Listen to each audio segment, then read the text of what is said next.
Anong birth month mo? January. Sila yung malambing, masarap magmahal, pero madaling magsawa.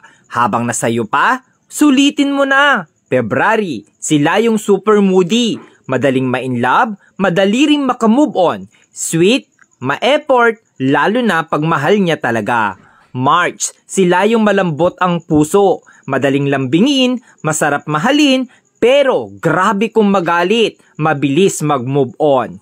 April, sila yung grabe magmahal, todo bigay, todo effort, tahimik pero mainitin ang ulo. Mahilig tumingin sa iba pero ikaw lang mahal niya. May, madaling mainis pero mabilis pasayahin. Maliit na effort mo, natutuwa na. Palaging may love life pero palaging niloloko.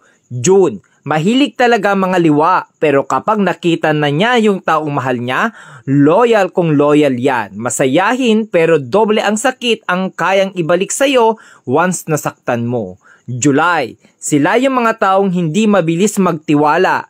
Handang masaktan, mapasaya ka lang. Slowly, iyakin, emotional, mahilig magtampo. August, joker, abnormal, pero may tinatagong problema. Masarap kasama, masayahin, hindi showy, sakto lang magmahal. September, stick to one. Loyal pero madalas lokohin kaya matigas ang puso. Masarap maglambing, mabait pero demonyo magalit. October, pag pinakita mong sa kanya ka lang at sayo lang din siya, pero pag niloko mo, mas maloko yan sayo. Mapang-asar pero siya yung napipikon. November, hindi mabilis magka-move on sa isang bagay. Marupok, madamdamin, umiiyak ng patago pero kakayanin. December, malibog, joker, mabait, loyal, di ka iiwan, sila rin yung ipaglalabang ka. Hindi sa kanila uso ang salitang suko na.